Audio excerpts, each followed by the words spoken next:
Nagkuha ko sa akong order nga 1,000 pieces pantat fingerlings sa Paloksool, Dumangas, Iloilo. Tara. Welcome back sa aton nga vlog. So rin kita karon sa may Santa Barbara, Iloilo. So nag-travel kita halin sa Gimbal, paagi sa Tikbawad, Uton, tapos sa may San Miguel kag pa Santa Barbara. So gipangita ta ang way pa Dumangas kag diyan da ako gitudlo sa isa ka bangga nga kapila pa ko mamangkot at least ko nakitaan amo diyan nga tawag nga Bangga Dawis.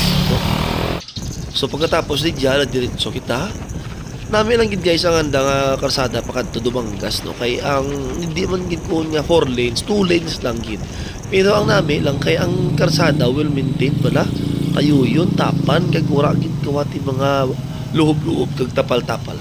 So wala na kita karon sa may Dumangas, Iloilo, no? So sa plaza. So mabangkot naman kita kung diin ang Paloksool. Kag gitudlo kita kag nakita gid naton ang aton nga supplier.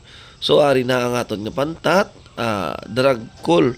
So manami ang quality kag okay gid siya guys. Kay sang last time na nag-order ako medyo gagmay so ginpili ko nga medyo bahol-bahol kag di kita kalik na sa pinakapunta nga dalan nga simentado gintudlo kang aton mga ginpamangkutan halin sa Banwa kang Dumangas.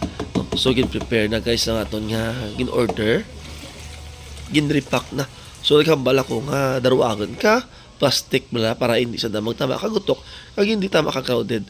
So nagbayad na kita kag tulahan mo panaw na kita.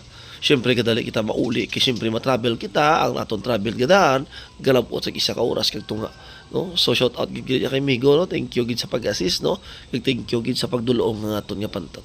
So ang sala ko lang gid guys kay sang last time nagbakal ako nagdara gid ako kang ice box. So karon wala ako nagdara kang ice box kay sarig ako nga lapad ang akon nga kaha sa motorbike. So gintungtong ko lang ang aton pantat digya sa may motorbike nato no. So mo diyan nga lugar. Yes, may adlaw no. So jak ta karon sa may Paloksool, Dumangas, Iloilo no. Nagkuha kita kang aton nga order nga pantat fingerlings. No tanawan niyo vlog guys ang view parte kadami. Wow, the best Dumangas. So dire kita sa Dumangas no, Dumangas Iloilo sa Paloksool halin kita kay sa residence nga mga depositaryo kay Boss Rodney. No, so thank you gid sa fingerlings kang pantat no. So try naton. Try ta mag-breeding.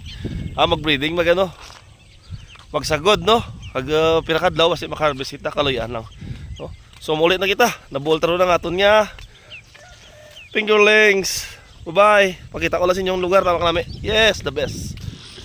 So paulit na kita. So mo jud ang road no pakadto sa Paloksool pero karon pabalik na kita sa Banwa kang Dumangas. Kag mo jud nga gymnasium no. So tawag lang guys sa tunga sa taramnan may gymnasium sunda. So congratulations sa barangay no. So kanami kang anda nga karsada syempre tayo yun tapan no nabi ako lang anda kang taran ko lang bala kag kalapad kang mga parayan no. So siguro kay tungod nga malaba dira nga portion kang lupa pero matubig no. Kag maagyan pagidloy naton ang isa sa sikat nga mga restaurant ang Dio Rios Restaurant. So amo ang view sa sagwa ang restaurant di na ta mosulod kay wala man tayo nog bayad no. So dayon nagbalik kita sa may plaza ka Dumangas next stop over kita sa tubang mismo kang andang nga simbahan. So pagkita ko lang guys sa tanan ko mga followers sa tanan ko mga viewers ang plaza ka Dumangas kung ano kanami ang andang nga plaza kag andang nga simbahan. So kabuhay-buhay man ako nga wala ka balik digya kag syempre nami gid man ka travel ka permi kay hindi ka bala mahimlaw sa isa ka lugar no. So karon nariyan mo kita sa may plaza kang New Lucena Iloilo no. Amo jang anda nga gymnasium sa tunga kasimple lang ang anda nga plaza pero kanami kag katauhay no. Pagkatapos nagabot kita sa may barangay San Jose San Miguel Iloilo nakapit kita sa Roldans nga dingan gido hindi ko gid magkwantahan ang gutom ko kaya magalin sa balay wala kadan ko pumahaw. So medyo adlaw na no. So nagkaon kita na kang kanting. Pag abot sa balay, gimuta ko sa pan. Gibuksan ko ang isa nga plastic kay nagsungaw. Sala ko man guys kay ginpahapunan ko pa, ginbabad ko sa pan. So ang isa nga plastic ubos gid tanan patay.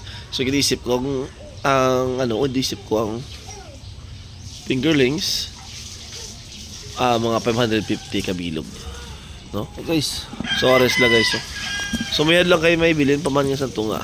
Yan. So nagsungaw abi ang plastic ay tungod na tuslok to pag travel, no. So what problema sa supplier, ang problema ako siyempre tawag kay first timer kita. Kulang kita sa knowledge, no.